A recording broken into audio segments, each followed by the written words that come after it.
오늘날 우리가 살아가는 이 시대를 AI 시대라고 이제는 아예 이제 부릅니다. 이제 뭐 AI가 AI와 함께 살아가는 그런 시대가 가까이 왔다라고도 이제 이야기하는데, 그만큼 이제 우리가 사는 이 시대가 데이터라는 것, 그리고 수학, 그리고 과학, 이것이 정말 중요하게 그렇게 여겨지는 시대가 되었습니다. 그럼에도 흥미로운 건 뭐냐면, 우리나라에서 여러분도 아마 다들 보셨을 거예요.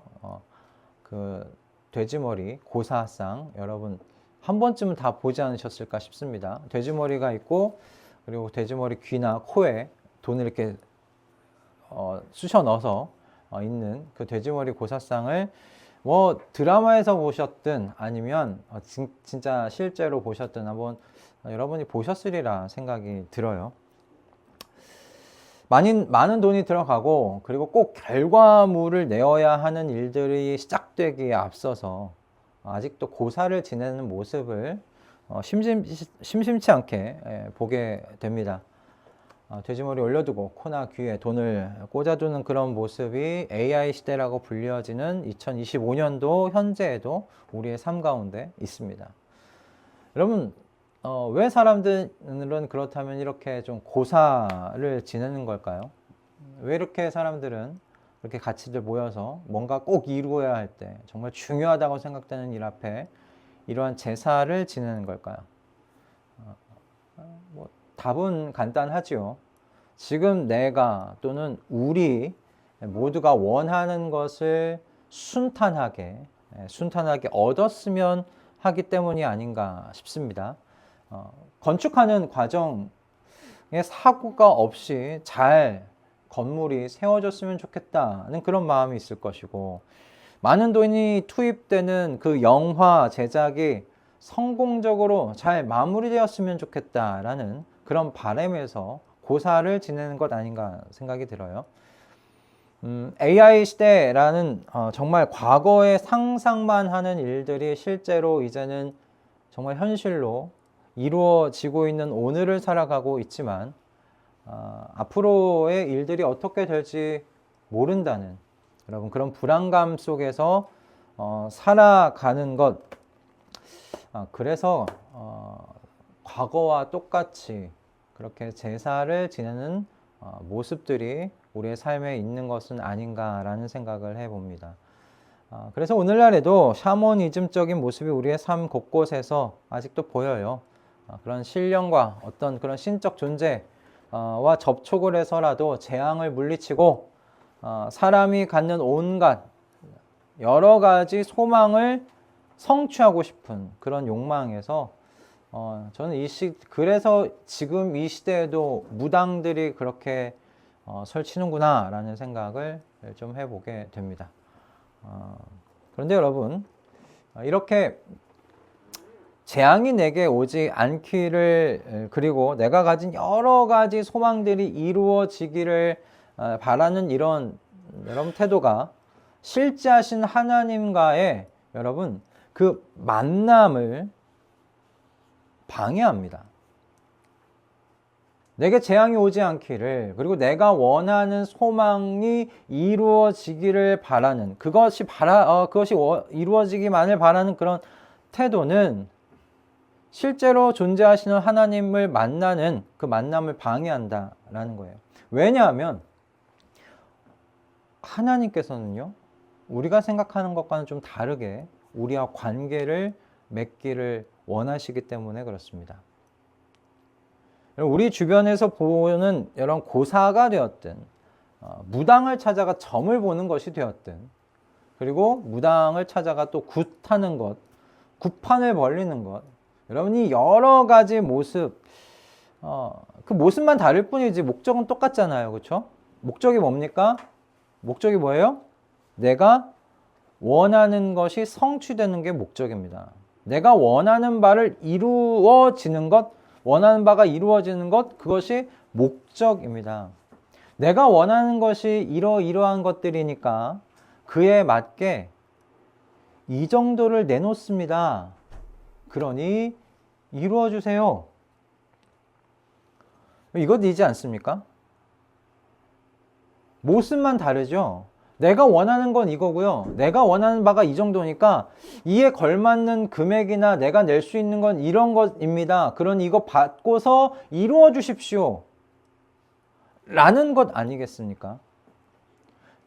여러분, 이런 관계를 무슨 관계라고 이야기합니까? 이런 관계가 무슨 관계입니까? 비즈니스적 관계죠. 그죠? 비즈니스적 관계입니다. 원하는 것이 크면 클수록 뭐 해야 돼요? 내놓는 것도 많아야죠. 그렇죠? 원하는 게 크면 클수록 내놓는 것도 많아야 됩니다. 기브 앤 테이크잖아요. 그죠? 내가 크게 내놓으면 크게 받을 수 있도록 해주는 것, 그게 비즈니스입니다. 자, 그런데 하나님께서도 이런 우리와 비즈니스적인 관계를 원하시는가 하는 거예요. 세상에서 보이는 여러 가지 관계는 대부분 다 비즈니스입니다. 정말. 근데 하나님께서도 우리와 비즈니스적인 관계를 원하시고 계시는가? 라는 겁니다. 오늘 말씀은 하나님은 전혀 절대 그런 관계 원하시지 않는다는 겁니다. 오늘 말씀이 하나님께서 저희와 어떤 관계를 맺으며 지내고 싶은지를 잘 보여주는 말씀이라고 생각이 들어요. 전체 문맥 속에서.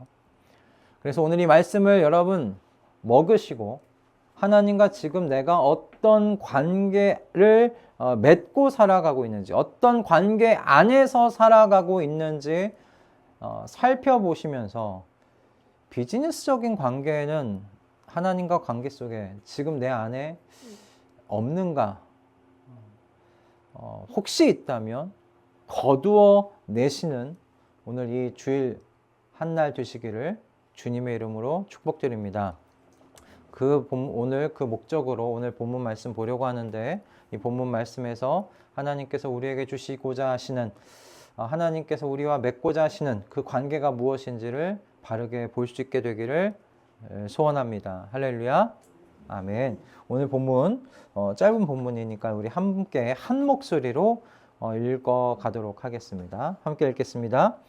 날이 저물었을 때 예수의 제자들은 바다로 내려가서 배를 타고 바다 건너편 가버나움으로 갔다. 이미 어두워졌는데도 예수께서는 아직 그들이 있는 곳으로 오시지 않았다.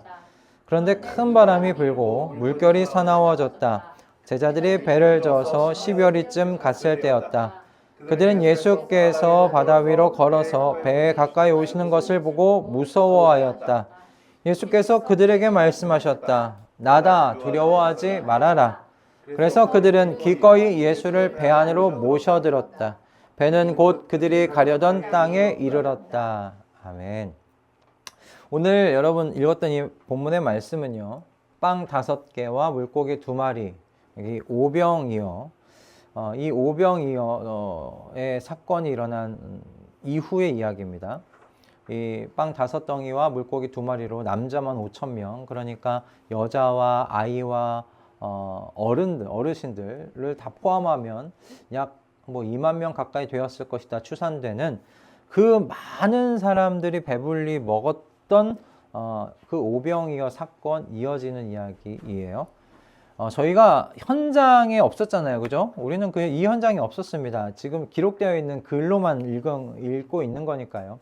현장에는 없었지만 여러분, 이 일이 벌어지고 나서 어떤 상황이었을지는 우리가 상상할 수는 있지 않을까 싶어요. 여러분, 어땠을까요?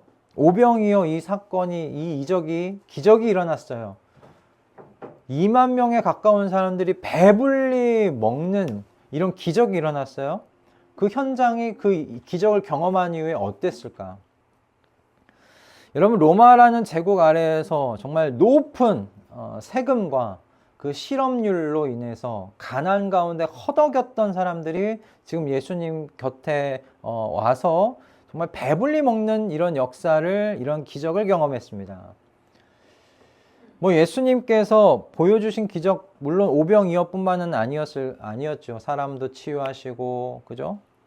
불굴 회복시키시고, 그리고 귀신을 내쫓으시는 그런 일들도 예수님께서 하셨습니다. 여러분, 이런 예수님께서 오병이어 기적까지 일으키셨어요. 어땠겠어요? 사람들이 분명히 열광했을 겁니다. 정말 열광했을 겁니다. 오병이어 이 기적이 일어난 이 현장에 있었던 사람들은 와, 이집트에서 우리 조상들이 이끌어냈던 모세와 같은 그런 선지자가 현현했구나, 그렇게 생각했을지도 모르겠습니다. 그렇게 이집트에서 우리 조상들이 이끌어냈던 것처럼 이 로마라는 제국에서 우리를 또 독립시켜 줄, 우리에게 자유를 줄 그 메시아, 어떤 그 선지자가 여기에 도래했구나, 현현했구나, 그렇게 생각했을지도 모르겠습니다. 아마 굉장한 열광의 도가니였을 것 같아요. 지난주에 봤던 말씀에는 이렇게 되어 있습니다. 사람들이 예수께서 행하신 표징을 보고서 이분은 참으로 세상에 오시기로 되어 있던 그 예언자이시다 라고 되어 있어요. 그냥 이렇게 한 줄로 되어 있어요. 근데 이렇게 차분한 분위기는 아니었을 것 같아요. 뒤에 이어지는 것을 보면 사람들이 예수님을 왕으로 추대하려고 했다고 이야기합니다.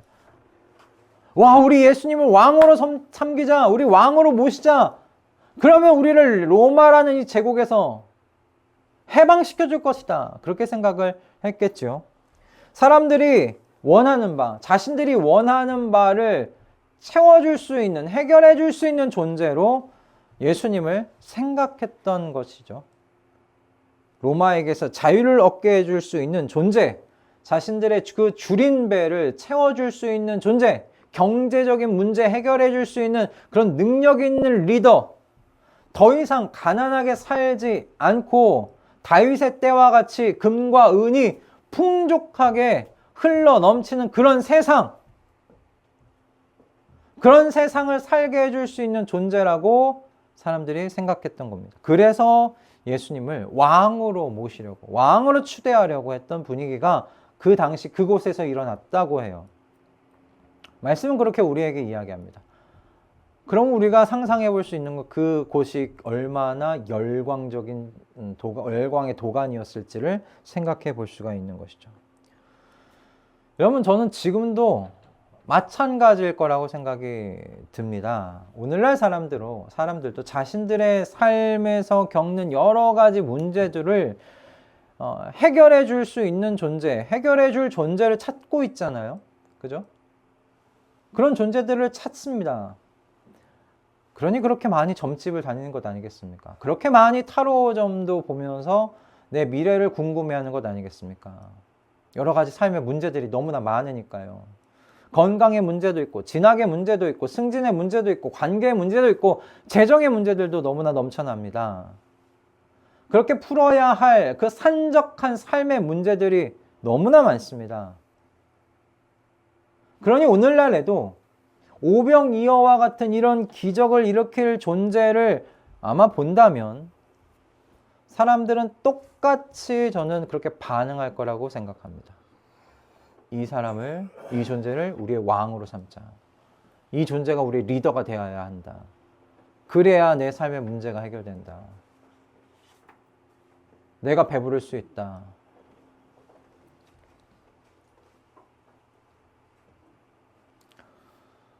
아마 필요하다면 전 재산을 바쳐서라도 나만의 왕이 되어달라고 하는 사람이 있을지도 모르겠어요. 다른 사람들 필요 없고 나의 왕이 돼서 내게 있는 나의 문제만 해결해주는, 그렇게 전형적인 비즈니스적 관계를 원하는 사람들이 나타날지도 모르겠습니다. 그런데 문제는 뭐냐면요, 하나님이신 이 예수 그리스도께서 이런 사람들의 바램을 피하셨다는 거예요. 이런 바램을 피하셨어요. 사람들이 자신을 왕으로 삼으려고 하는 것을 아셔서 예수님이 산으로 피하셨다라고 기록되어 있습니다. 그리고 제자들은 먼저 배에 태워서 바다 건너편 가버나움으로 가도록 그렇게 이 사람들과 분리했다는 것을 우리는 오늘 본문 속에서 보게 됩니다. 예수님께서 왜 이렇게 하셨을까? 여러분, 이것은 하나님께서 원하시는 관계가 아니었기 때문에 그렇습니다. 하나님께서 원하시는 관계가 아니었다. 그런데 보시면 사람들이 예수님을 왕으로 추대하려고 했잖아요. 그럼 어떤 사람들은 이렇게 이야기할 수 있을 것 같아요. 어차피 하나님은 우리의 왕으로 오시려는 것이 아니었던가 하는 거예요. 어차피 우리에게 왕으로 오시려고 했던 거 아닌가? 사람들이 왕으로 추대하려고 했다는 것, 그것이 왜 문제가 되느냐라고 반문할 수도 있을 것 같아요. 그렇죠? 주님께서 여러분에게 친구입니까? 주님께서 여러분과 동등한 존재입니까? 우리가 주님이라고 부르잖아요. 그죠? 주님이 뭡니까? 하나님께서 나의 주인이죠. 주인 되신다는 거예요. 그러니까 하나님과 나의 관계는 기본적으로 하나님은 왕이시고 나는 그분의 종이다라는 그런 관계입니다. 하나님은 주인 되시고 나는 그 주인의 종이 되는 이 관계. 그렇다면 사람들이 예수 그리스도를 왕으로 추대하려는 이 움직임이 뭐가 문제가 되느냐? 우리 충분히 그렇게 사람들이 이야기하는 것, 그 질문 받을 수 있을 것 같아요. 그러나 하나님께서 예수 그리스도를 통해서 보여주시는 왕의 자리는 이런 것이 아니었어요. 이런 비즈니스적인 관계로 맺어지는 왕과 종의 관계가 아니었다라는 것입니다. 여러분, 오늘 말씀을 보시면 먼저 바다로 나간 제자들이 고생을 하고 있는 모습을 보게 됩니다. 제자들이 폭풍우를 바다 위에서 만났어요. 그런데 제자들 사이엔 여러분 출신들이 어떤 출신이 있습니까? 어부가 있어요. 그렇죠? 어부 출신의 사람들이 있어요. 어부 출신의 사람들 바다 위에서 정말 그 한평생을 살았던 사람들 아닙니까? 바다를 너무나 잘 아는 사람들입니다. 그런데 이 사람들이 있었음에도 불구하고 새벽녘까지 노를 저어도 5km에서 6km까지밖에 못 갔다고 합니다. 얼마나 고생했다는 말입니까? 근데 이때 제자들의 바람은 딱 하나였을 것 같아요. 이 폭풍우가 끝나기를, 아니 이 폭풍우를 무사히 빠져나가기를 바랬던 것, 이것이 단 한 가지 바람이지 않았을까 싶어요. 그런데 이렇게 거센 여러분 바람과 높은 파도가 치는 바다 위를 예수님께서 지금 걸어오시는 모습을 제자들이 보게 됩니다.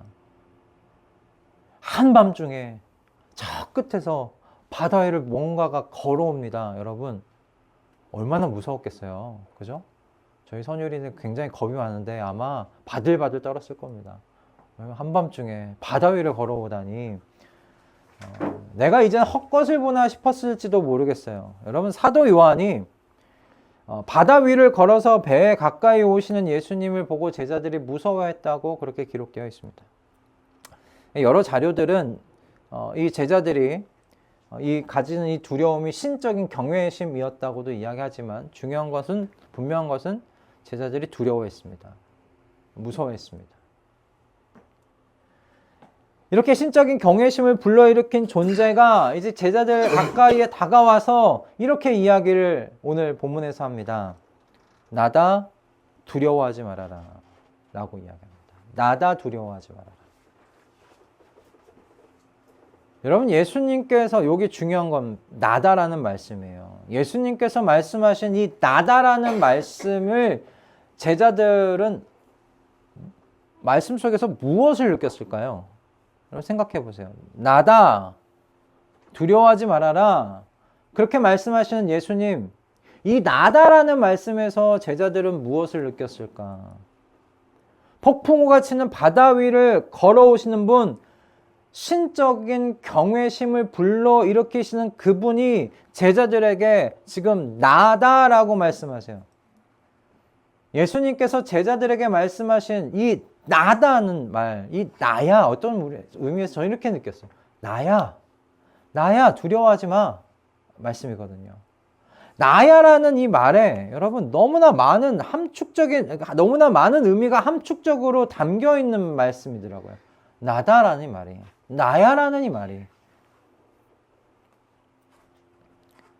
나야라는 게 무슨 의미예요, 여러분? 너도 알고 너희가 알고 있는 나라는 그런 의미잖아요. 너희와 함께 먹고 마셨던 나야. 베드로, 너의 장모님이 아프셨을 때 너가 어떤 걱정을 하고 있었는지 알고 있던 나야. 찾아가서 치유했던 나야. 깊은 저녁 그 모닥불을 피워두고 너희들의 삶의 문제와 걱정들을 함께 들었던 나야. 너희를 아끼고 사랑하는 나야. 그렇게 너희가 알고 있는 나야라는 말씀 아니겠어요? 나다. 그냥 예수님이 나 예수야 라고 이야기하는 그런 의미밖에 없을까요? 나다라는 말에는 여러분, 제자들이 그동안 예수님과 함께 동거동락하면서 갖고 있었던 그 모든 그 관계와 추억, 그 모든 것이 함축적으로 집약되어 있는 말씀이에요. 나다. 너가 알고 있는 나다. 너가 경험했던 나다. 그 내가 지금 너희 곁에 왔다. 그러니 두려워하지 말아라 라는 말씀 아니겠어요? 우리가 이 말씀 속에서 그러므로 생각할 수 있는 거, 그리고 생각해야 되는 게 뭐냐면, 여러분, 하나님은요, 사귀시는 분이시다라는 거예요. 사귐을 갖기를 원하시는 하나님이시다라는 거예요. 여러분, 성경은 하나님을 어떻게 소개합니까? 성경은 하나님을 어떻게 소개해요? 하나님은 뭐라고 이야기하죠? 하나님은 다들 추석 연휴 동안 무슨 일이 있으셨길래 입이 이렇게 다치셨어요. 자, 하나님은 뭐예요? 하나님은 사랑이시다. 제가 다시 한번 이야기해요. 하나님은 사랑이시다. 하나님 사랑이시다라고 소개해요, 성경은. 여러분, 사랑이라는 말을 한마디로 우리가 정의 내리기는 어렵습니다. 사랑이 생각해보면 20대의 사랑, 30대의 사랑, 40대의 사랑, 50대의 사랑이 다 달라요. 사랑이 다 다릅니다. 근데 그게 사랑입니다. 그렇게 정의 내리기가 어려워요. 하지만 분명한 건 뭐냐면, 여러분, 사랑은요, 그 관계 속에 뭘 남겨놓냐면 흔적을 남겨놓더라고요. 생각해보니까 흔적을 남겨놔요. 사랑은 꼭 흔적을 남겨요. 사랑의 대상에 대해서 생각하고 이야기할 수 있는 그런 관계의 흔적을 꼭 남겨요, 사랑은. 그래서 나야 라고 말할 때 상대가 남겨놓았던 그 흔적들이 이렇게 떠올라서 내 앞에 있는 그 사람을 인식하게 만들죠. 아, 이 사람하고 동대문에 어떻게 갔었지. 경복궁 돌다리를 함께 걸었는데 어느 카페 어디를 갔었지. 어떤 이야기를 했지. 어떤 편지를 받았지. 나야 라는 그 한마디에 사랑의 관계는 남았던 흔적을 불러일으키죠.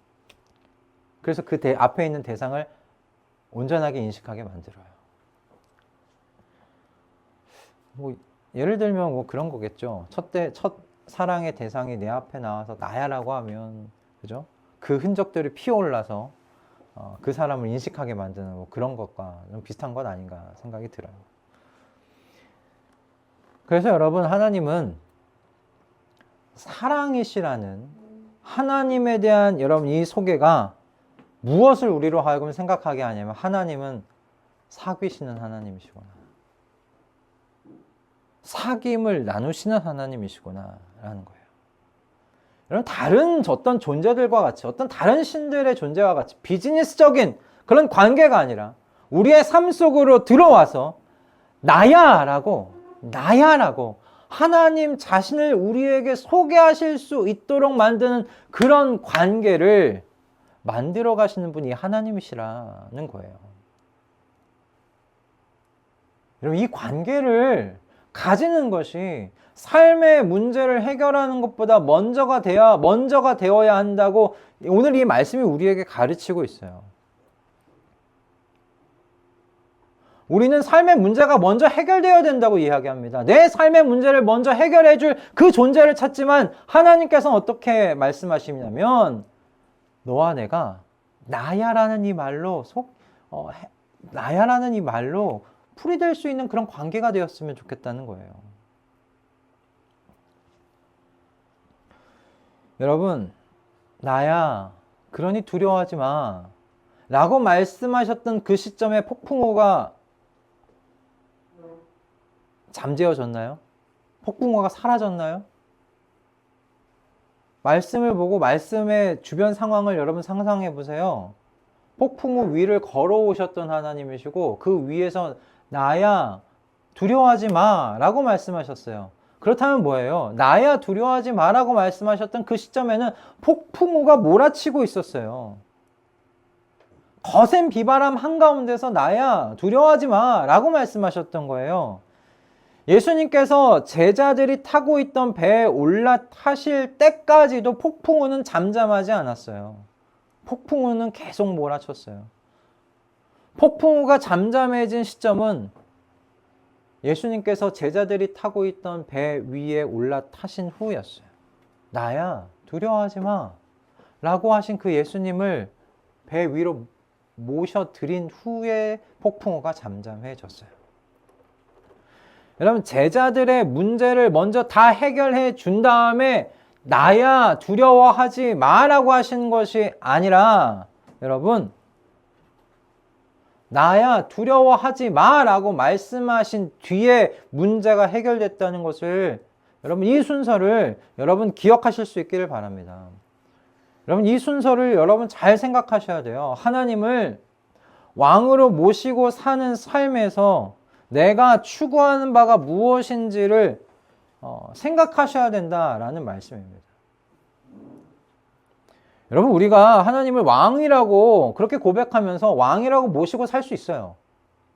나는 하나님을 왕으로 모시고 살아. 하나님은 나에게 주인이셔 라고 이야기하면서 살 수 있어요. 그런데 그 삶의 태도와 그 삶 전체에 느껴지는 뿌리가 무엇이냐면 샤머니즘적일 수 있어요. 내가 원하는 바가 있어서 하나님을 모시고 사는 거예요. 내가 원하는 바가 있어서. 나 좀 잘 돼야 되거든요. 나 성공해야 되거든요. 나 승진 좀 해야 되거든요. 내가 이 세상의 어떤 부분은 좀 바꾸고 싶거든요. 그런데 나는 능력이 없어요. 한데 하나님은 그런 능력이 있으시니 내가 하나님을 주인으로 모시고 좀 살아야 되겠는 거예요. 여러분, 이게 비즈니스적인 관계랑 뭐가 다릅니까? 무당의 그 무당들이 그 귀신 모시고 사는 것과 뭐가 다릅니까? 다를 게 있습니까? 똑같습니다. 무당들이 귀신을 왜 모시고 삽니까? 왜 귀신이 들어와서 그 안에 같이 삽니까? 비즈니스 관계입니다.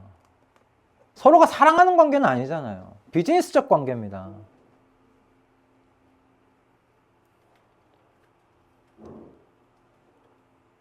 문제는 이거예요. 우리의 관계도 하나님과 비즈니스적인가? 라는 거예요, 여러분.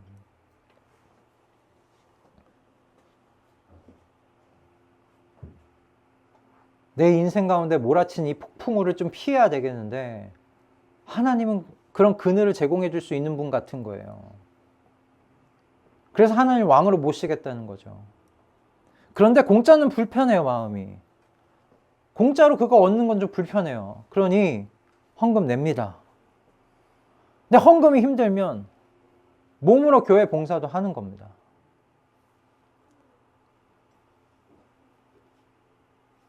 하나님 뭐가 부족하시다고? 천지 만물을 창조하신 분이 뭐가 부족하시다고 우리의 그걸 뭐라고 하죠? 코 묻은 돈 맺는 것도 아니고. 여러분의 돈에 뭐가 그리 하나님이 관심이 많으시다고. 그 눈곱만한 그 헌금 받아서 받고 그것에 대한 대가로 우리의 원하는 바를 채워주시는 그런 관계를 하나님께서 원하시겠습니까?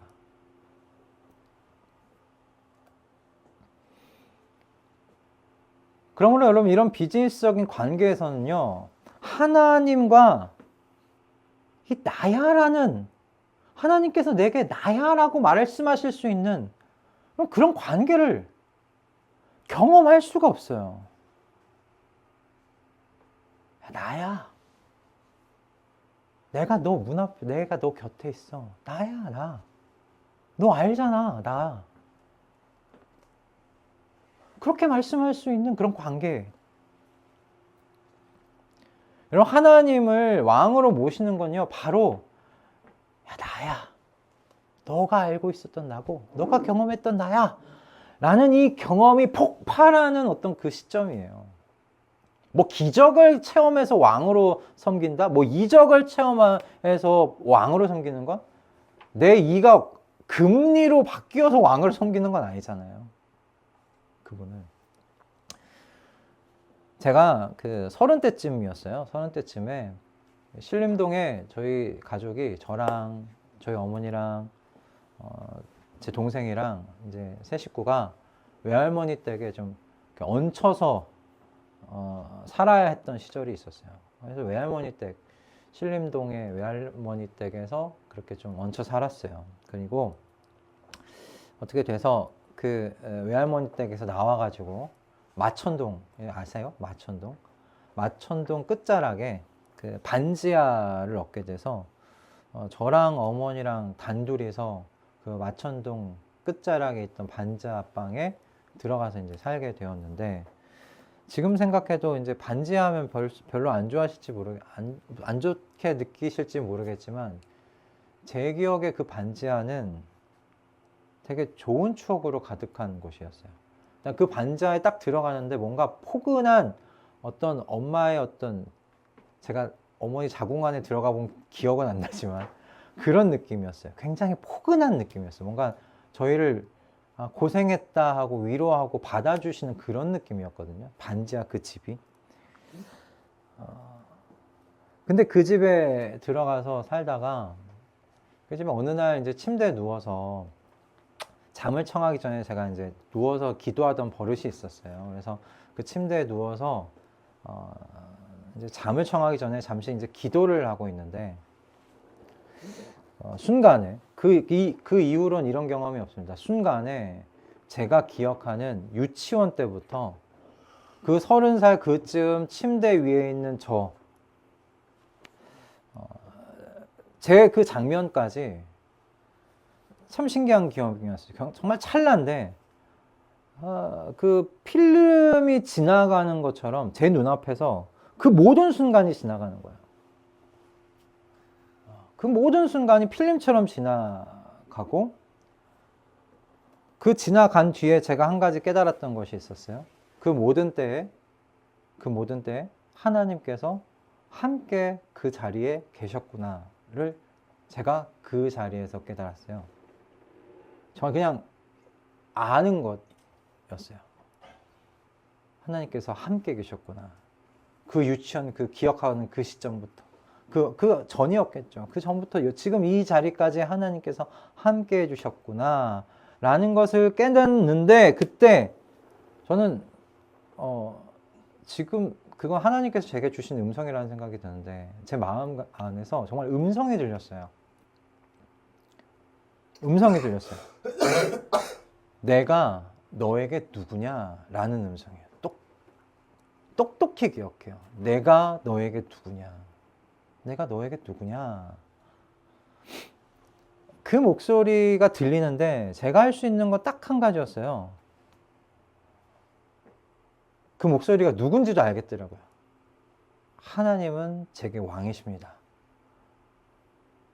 그 고백 딱 하나 있어요. 하나님은 제게 왕 되십니다.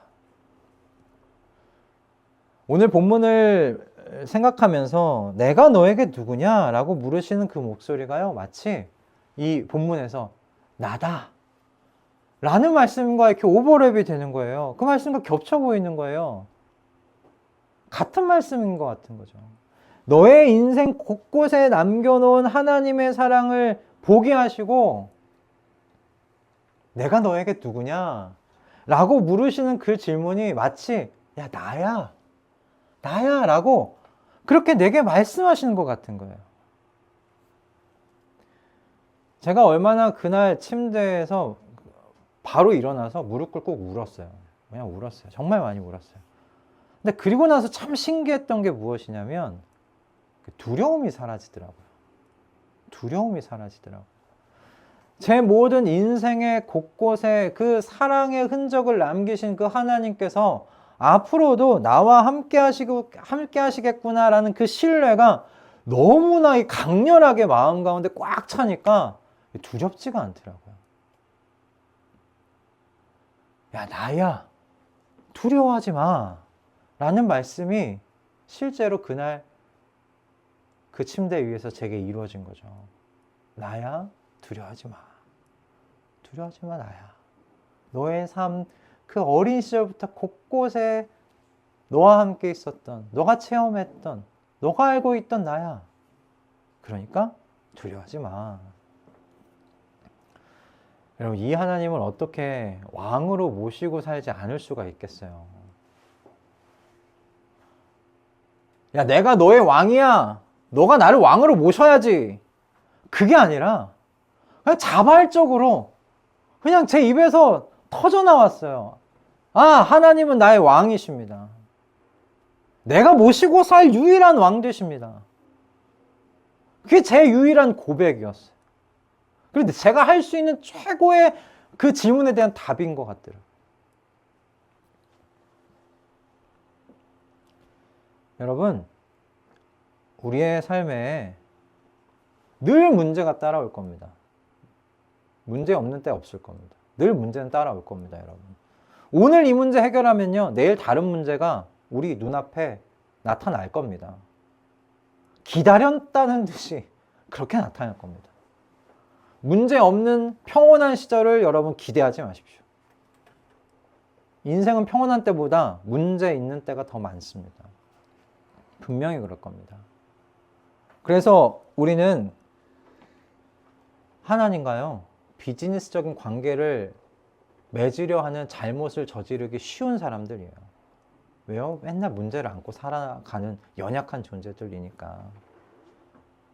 우리의 이런 연약함을 하나님께서 너무나 잘 아셔서 말씀으로 우리를 곳곳에서 가르치신다는 생각이 들어요. 여러분, 중요한 것은 삶의 문제가 그러므로 해결되는 게 중요한 게 아니에요, 여러분. 왜요? 오늘 그 문제는 내일 다른 문제로 쫓아올 거니까요. 그러니까 삶의 문제를 해결하려고 전전긍긍하면서 여러분 그렇게 살지 마십시오. 중요한 건 뭐냐면 하나님과 여러분의 관계가 하나님께서 나야 라고 찾아오실 수 있는, 나야 라고 말씀하실 수 있는 그런 관계가 되는 게 중요해요. 그렇게 하나님과 추억할 수 있는 것들, 하나님 하면 떠오를 수 있는 여러 가지 것들 정말 풍부하게 풍성하게 많이 가지고 있는 그 삶이 되는 게 중요해요. 그런 관계가 되는 게 중요해요.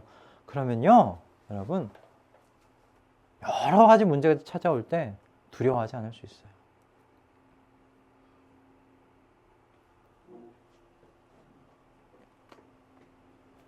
여러분, 왜 나야 두려워하지 말라고 말씀했겠어요? 문제는 여러분 우리가 해결하는 게 아니에요. 잘 보시면 하나님이 해주셨어요. 여태까지 하나님이 해주셨어요. 여러분, 제자들이 폭풍우를 잠잠하게 만들었습니까? 하나님께서 만드셨습니까? 우리의 삶의 여러 가지 문제들을 여러분 잘 생각해 보세요. 이거 정말 내가 해결한 게 맞는지,